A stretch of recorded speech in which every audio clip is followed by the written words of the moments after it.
Lever des sanctions contre le Niger, vous le savez, c'est pas que le Niger, il y a d'autres pays également. Quelle solution face à l'indifférence du Niger?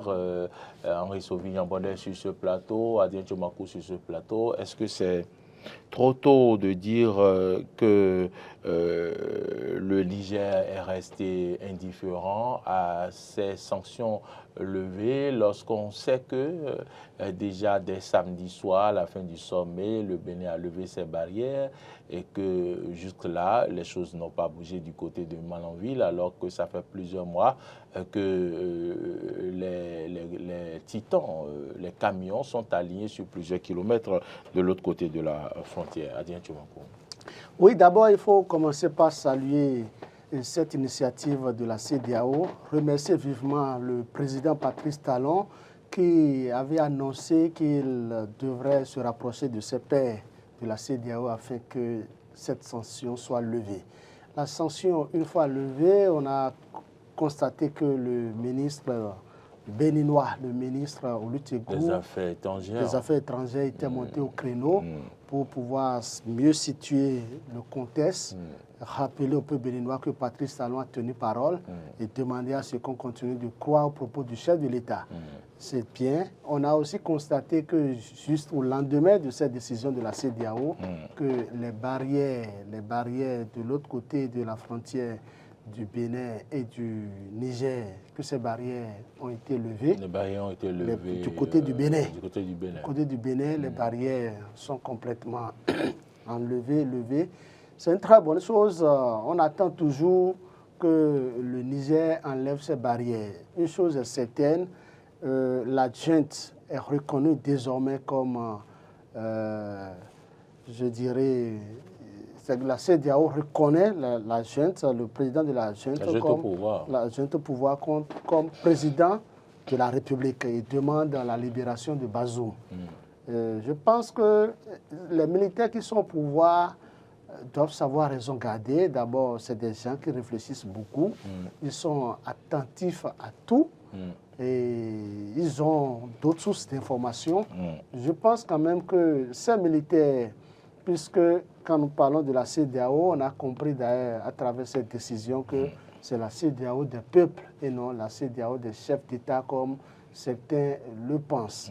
Ce qu'il faut aussi dire, c'est qu'aujourd'hui, je pense que la junte au pouvoir au Niger, que cette junte va d'une manière ou d'une autre prendre une décision courageuse. Et je pense vivement que cette décision sera en faveur des peuples africains, pas seulement en faveur des peuples du Niger, parce que rien ne sert de se confiner, rien ne sert de ne pas s'ouvrir aux autres, de ne pas s'ouvrir au monde, de ne pas s'ouvrir à ses frères africains.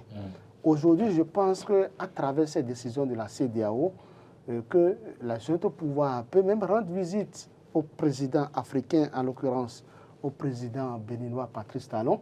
Pourquoi ne pas aller à une table de négociation et avec cette décision de la CEDEAO, Patrice Talon peut désormais se rendre aisément au Niger pour pouvoir aller échanger avec la junte au pouvoir. Parce que une chose est certaine, nous avons vu tout ce qui s'est passé. Le Bénin, qui est bon élève de la CEDEAO, a été farouchement accusé de tous les maux d'ailleurs. Aujourd'hui, on a compris que nous sommes à une étape où on est obligé de fonctionner, de faire avec la junte. Les conséquences de cette fermeture de frontières, nous la voyons de part et d'autre. Au port autonome de Cotonou, presque rien ne fonctionne. Et il y a des images, des gens sont allés filmer, on voit ça sur les réseaux sociaux, ça nous donne des pincées de cœur. Et quand vous allez de l'autre côté, au Niger aussi, on voit beaucoup de choses. Des gens qui voulaient se rendre librement de Malanville à Gaïa sont obligés de prendre par le fleuve Niger et de risquer leur vie. Ils risquent leur vie. On a vu, on sait déjà le nombre de morts noyés qui ont été comptés. C'est beaucoup. Donc je pense quand même que la junte doit aider la CEDEAO, doit aider ces peuples, la junte au pouvoir au Niger, doit savoir qu'après la vie, il y a une autre vie et agir en faveur des peuples africains. Autrement dit, est-ce que vous êtes en train de demander à la junte de tout laisser tomber et de considérer les populations, parce que c'est elles qui souffrent. Henri Ambonnet, voilà ce que propose Adrien Tchomakou. Il faut que la junte laisse tout tomber, laisse la colère et que nous repartons sur de nouvelles bases, qu'elle ouvre la frontière et que la vie continue. Est-ce que vous avez dit ça? Oui, il a bien fait de proposer cette porte de sortie-là, quand on sait que au fort moment de cette crise, le Bénin était considéré comme meneur du jeu, parce que le président Patrice Talon avait porté la voix. Le numéro 10. Oui. Et en portant la voix des présidents des institutions, on les considère comme celui qui était l'instigateur. Donc la colère de la junte vers le Bénin était plus perceptible, avec bien évidemment des prises de position, des décisions qui étaient prises pour montrer vraiment leur colère. Aujourd'hui, oui, après la levée des sanctions, le président Patrice Talon a dit, il a bien fait de relever que le président Patrice Talon il a dit aussi qu'à un moment donné, il faut reconsidérer sa position, parce que si le temps passe, on peut se tromper sur d'abord les choses, mais après, il faut reconsidérer les choses. Et cette reconsidération-là que la CEDEAO a fait en acceptant aujourd'hui la junte, en reconnaissant la junte comme étant un pays, comme un régime en place qui peut diriger le Niger. Mais la porte de sortie va dépendre également des liens qui lient chaque pays, des échanges officieux.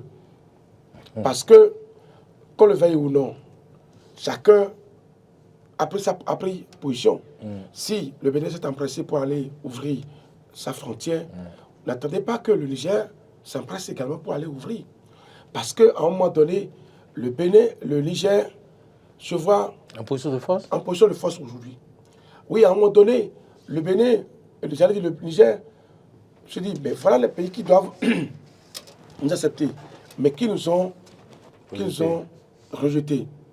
Et donc, c'est comme vous avez porté un coup à quelqu'un, après vous allez lui dire, ben, écoute, excusez-moi, j'ai été emporté par la colère. Bon, on recommence notre amitié. Mais il ne va pas tout de suite vous accepter. Même si vous avez les bras ouverts, il va dire, attendez d'abord. Je vais d'abord analyser si ces bras sont sincères. Donc, peut-être que la junte aujourd'hui cherche cette sincérité au niveau des États. C'est vrai que c'est une décision commune, c'est une décision qui a été prise et ça s'est imposé à tout le monde. Donc le Bénin avait respecté cette décision-là. Mais par contre, il y a d'autres pays qui ne l'ont pas respecté. Les dernières nouvelles, vous savez que le Togo, à côté, a pris une décision pour faciliter même l'utilisation de son port au pays de l'AS. C'est-à-dire qu'il y a une guerre... Il paraît qu'ils ont même annulé des taxes. Des taxes pour permettre au Burkina, Niger et Mali de venir utiliser le port. Donc, la diplomatie. Au haut niveau. Et je vois que notre président n'a pas voulu jouer au double jeu. S'il a voulu jouer au double jeu, oui, ce que fait, toutes mes excuses, hein, je le dis, tout le monde sait que le Togo n'a pas respecté la décision. Non, c'est la diplomatie. C'est la diplomatie. Si, il a fait double jeu. C'est les règles de la diplomatie. Donc, ce sont les échanges officieux qui vont temporiser les autres. Oui, écoutez, je l'ai fait parce que voici les conditions qui étaient. Donc, comment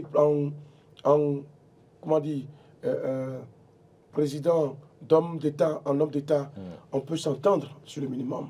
Le président peut voyager, notamment pour aller voir la jeune pour dire, écoutez les amis, mais on est des pays, c'est à moi, on ne peut pas se laisser. C'est pas parce qu'il y a telle situation qu'aujourd'hui, on va se décider. Non, il faut qu'on reste soudés. Voici, qu'est-ce que vous voulez pour qu'on aplanisse les divergences. Et ce sera fait. mais ce ne sera pas revu sur tout le monde. D'accord. Donc, vous souhaitez que le président fasse encore d'autres démarches. Forcément. Et que véritablement, ça ne soit pas au vu de tout le monde, oui. Que d'autres démarches discrètes pour pouvoir mieux se rapprocher de la junte afin que cette tension soit vraiment mise à plat et que les choses reprennent de plus belle. Ce sont vos propositions. Vous pouvez aussi nous appeler, chers téléspectateurs, pour faire vos propositions telles que l'ont fait Adrien Tchomankou, Henri Sauvigny-Ambodé. C'est au 96 76 68 68 pour intervenir sur ce plateau. Quelle solution face à l'indifférence du Niger? Est-ce que c'est trop tôt que de dire que le Niger est resté indifférent? Oui, il faut dire que aujourd'hui, on a compris que Patrice Talon a joué pleinement sa partition et les verrous ont été sautés. Ce qu'il faut dire et ce que vivement je souhaite que le gouvernement fasse, c'est de mandater très rapidement le ministre Olusegun pour que Olusegun se rende de l'autre côté. On peut recevoir, oui, ça sonne. Est-ce qu'il y a quelqu'un en ligne? On peut le recevoir? Ça sonne, mais le technicien doit le réalisateur doit nous balancer ici. Donc je pense quand même que le ministre des Affaires étrangères doit très rapidement se rendre au Niger. Et il doit se faire accompagner de certaines personnalités béninoises. D'accord. Je prends par exemple Issa Salifou, l'honorable député de l'Union progressiste Le Renouveau, Issa Salifou, qui a une très bonne assise au Niger. C'est une occasion pour le gouvernement béninois d'utiliser ces relations. C'est ça fait partie des solutions. Que Issa Salifou soit appelé, il doit tenir les mains et il doit se rendre là-bas. Parce que tout ça, c'est la diplomatie, n'est-ce pas? Et vous connaissez, vous savez, si vous avez une petite connaissance des relations de Issa Salifou au Niger, c'est que si le gouvernement peut l'exploiter, ça va aider le Allô, pouvoir bonjour. Allô, bonjour, téléspectateurs en ligne. Allô. Qu'il vous souvienne que Issa Salifou faisait partie des toutes premières personnalités à prendre la parole quand le Bénin avait fermé la frontière. Et il a fait une observation et des gens ont pris ça autrement. Et il avait fait l'observation en tant que personne institue. Il ne l'a pas fait en tant que député à l'Assemblée nationale, ni député de la CEDEAO. Allô, bonjour. Oui, bonjour, je veux intervenir dans... Oui, et présentez-vous s'il vous plaît. Oui, c'est Da Fejou depuis Aguaïzon. Da Fejou depuis Aguaïzon. Da Fejou, comment allez-vous à Aguaïzon? Je me porte bien. Très bien. Est-ce que Alain peut nous aider pour qu'on l'entende un peu plus fort? Oui, voilà, c'est très bien maintenant. Da, vous avez la parole. Bon, voilà. Moi, je pense que les gens sont en train de niaiser. Ah oui. Parce que la CEDEAO s'est bien comportée, il n'est jamais chargé de bien faire. Les gens nous attribuons la CEDEAO de ce qu'elle ne réalisait pas normalement. Et comme il y a eu une recrudescence de tout ça, la CEDEAO dit mais ça suffit, il faut qu'on arrête la série. Bon, mais la CEDEAO est encore rôle. Maintenant, si le Niger. Bon, alors, donc la CEDEAO s'est comportée, c'est une organisation dans laquelle était bel et bien le Niger. Oui. Donc, il y a. C'est parce qu'ils connaissent, ils mésestiment la portée de ce comportement-là. Ils pensent que en restant isolé, ça peut marcher pour le peuple. Non. Je ne souhaite pas du tout que avoir notre ministre là-bas demander. Non. Justement, c'est parce que les militaires ne sont pas politiques, ils ne savent pas de la gravité, ils ne voient pas la portée de leur comportement. C'est ce que moi je veux dire. Personne ne doit aller les citoyens. Ils n'ont qu'à rester dans leur comportement. On verra la suite. Dans Fejou, mais c'est la population, c'est les transporteurs qui vont souffrir. Oui, mais tant mieux, tant pis, parce que c'est ce qu'on leur disait. lorsque la CEDEAO disait qu'on ne doit pas accepter ça, c'est parce que c'est-à-dire que chaque fois, c'est les militaires, c'est ça. Non, on ne peut jamais encourager la situation. Je suis jamais d'accord avec la jeune. La jeune, jamais. Je ne donne jamais un coup d'État, jamais. C'est pas normal. C'est le peuple seul qui peut faire partie d'un gouvernement. Non. C'est-à-dire, si on va les tutoyer, si on va les supplier, que c'est pas normal. Il faut les laisser. D'accord. C'est eux qui sont en erreur. Et les jugements, c'est pas politique du tout alors. Les gens qui ne connaissent rien en politique, c'est cela qui se comportent comme ça. Merci pour votre contribution dans Fejou depuis Agbaïzou.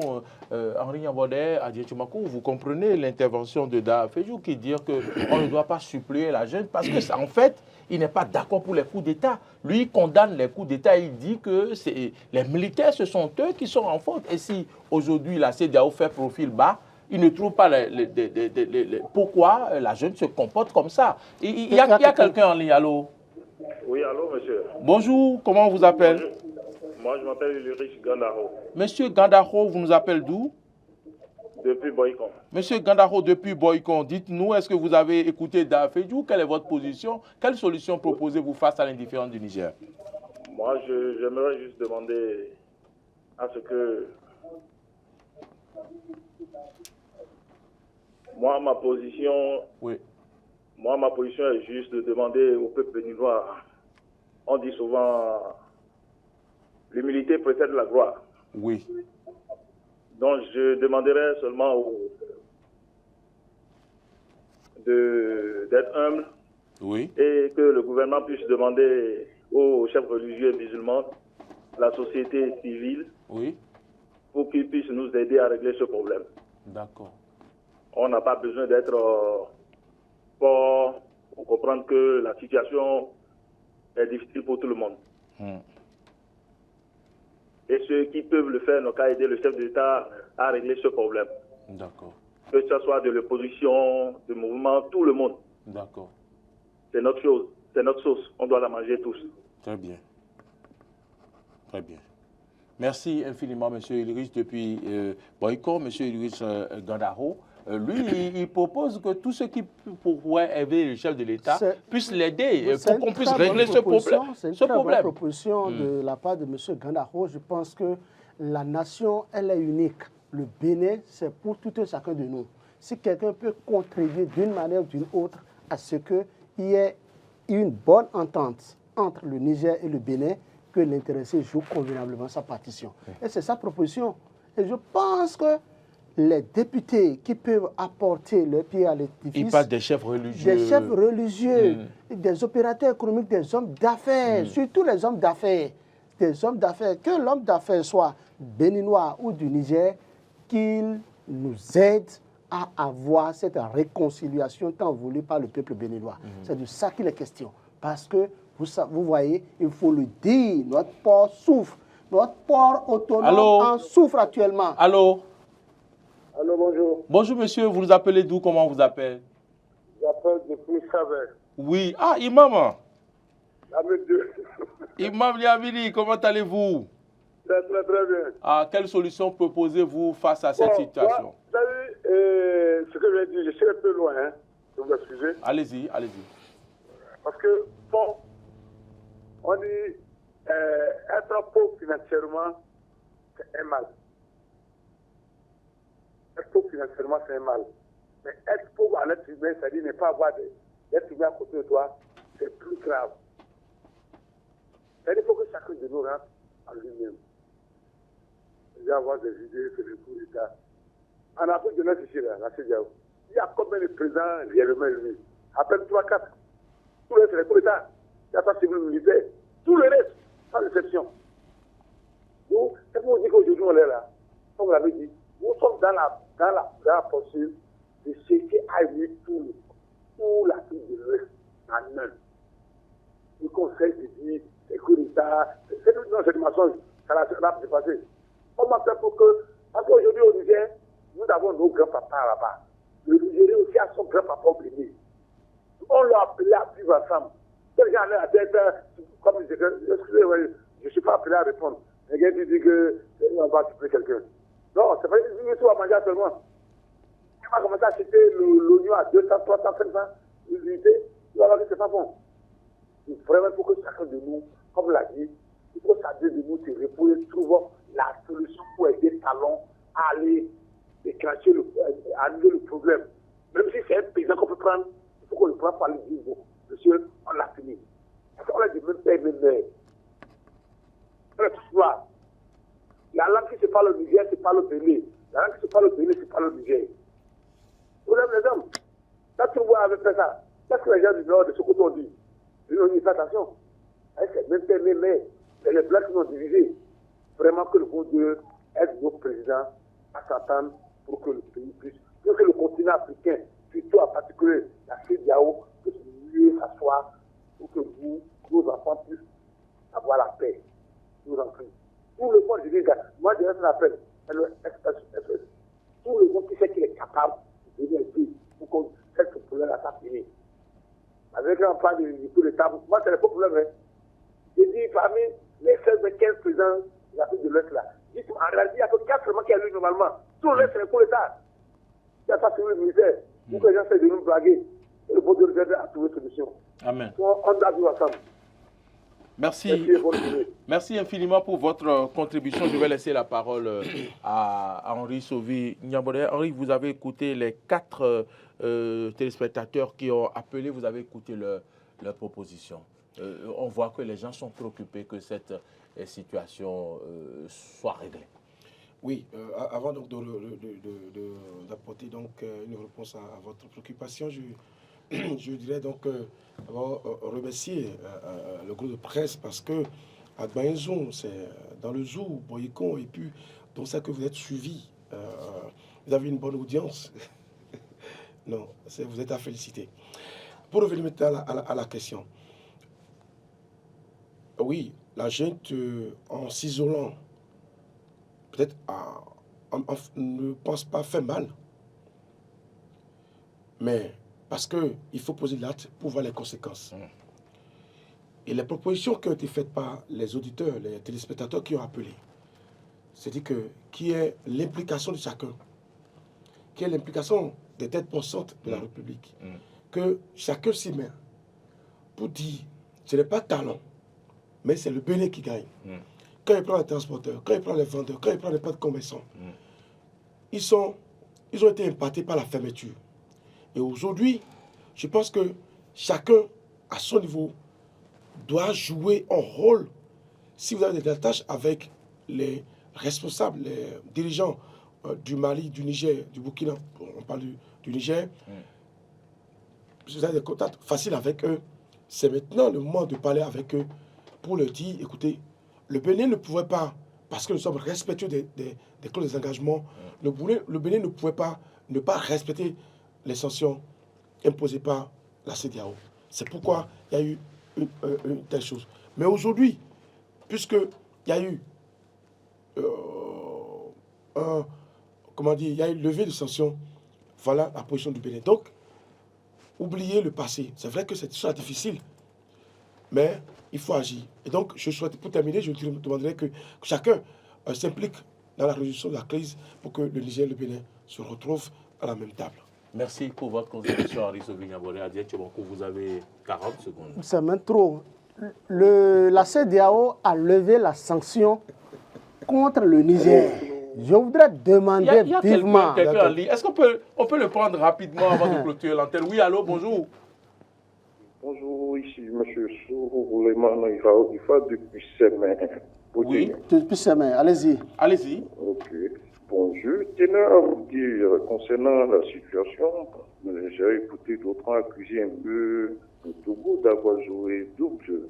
Oui. Du coup, je disais, bon, l'Afrique, c'est le même Afrique. Oui. C'est comme 2 frères qui se bagarrent. Il doit y avoir le 3e qui devait essayer de consolider quelqu'un. C'est un rôle du genre le Togo à jouer en gardant les pays d'à côté. Du coup, d'autres comme ça comme une diplomatie. Bon, oui. En passant concernant de notre côté, je préfère aborder une petite réponse qui est laquelle tout citoyen béninois comme nigérien qui a l'autorisation, bien la faveur près du Niger, qui peut nous aider à les convaincre pour que les autres laissent la frontière, ça peut nous arranger. Okay. Nous devons chercher un terrain d'entente. Mais pas nécessairement d'invoquer que le président aille vers lui. Mais nous, autres citoyens qui avons eu une opportunité pour pouvoir essayer de voir qu'il y ait la paix de l'autre côté. Participons avec un cœur sain pour l'avantage de toutes les nations. Merci, c'est ce que je tenais à dire. Merci infiniment pour votre contribution. Appelez-nous souvent et participez à nos émissions. Nous avons besoin de vos points de vue. Oui, donc c'est à cause de cette affaire que le groupe de presse, la Gazette du Golfe, a été fermé par la RAC. Du moment où la CEDEAO a levé sa sanction contre le Niger, je demande à la RAC de lever sa sanction contre le groupe de presse, la Gazette du Golfe. Parce que les professionnels des médias qui travaillaient dans ce groupe de presse ont faim. Ils n'ont pas le salaire. Or, ils ont de petites familles à nourrir. Ils doivent payer le loyer. Ils doivent subvenir à leurs besoins. Les gens pleurent. Les gens ne mangent pas. Je veux parler de ces journalistes qui officient au groupe de presse, la Gazette du Golfe. C'est l'occasion pour moi de demander au chef de l'État vivement, Patrice Talon, pardon, lever cette sanction contre le groupe de presse, la Gazette du Golfe. Les professionnels des médias ont faim. Merci Adrien Jomakou, merci également Henri Sauvignon-Baudet, merci à la réalisation, merci à tous ceux qui sont intervenus. Je pense à Rigobert Méhou qui n'a pas pu nous appeler aujourd'hui, mais on pense à lui. S'il pense qu'on ne pense pas à lui, nous pensons à vous. Merci à toute la réalisation. Alain Alou, il était au son. Docteur Boris était à la réalisation de Main de Maître. Martin Toinser à la diffusion. Et puis Modeste Moundek-Mondi. Et merci beaucoup à la seule personne qui a réagi, l'internaute qui a réagi. Je m'en voudrais, oh là là, je m'en voudrais de ne pas lire rapidement son message avant de rendre l'antenne.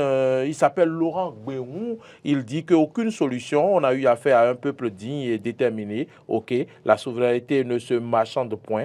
Ce n'est pas de la tomate. Force au peuple nigérien. La victoire est au bout de vos luttes. L'ennemi de l'Afrique, c'est l'Africain lui-même. Et puis Adrien Armi Totani pense que les meilleures victoires s'obtiennent sur la durée, que notre pays ne s'agite point, redynamise le secteur économique où hier intervenait au Niger. On va finir par Gani qui a dit il faut que le gouvernement se déplace vers le Niger pour le bien-être de toute la population nigérienne et béninoise. Merci à toutes et à tous. Retrouvez demain Ahmed Arekpa et moi vendredi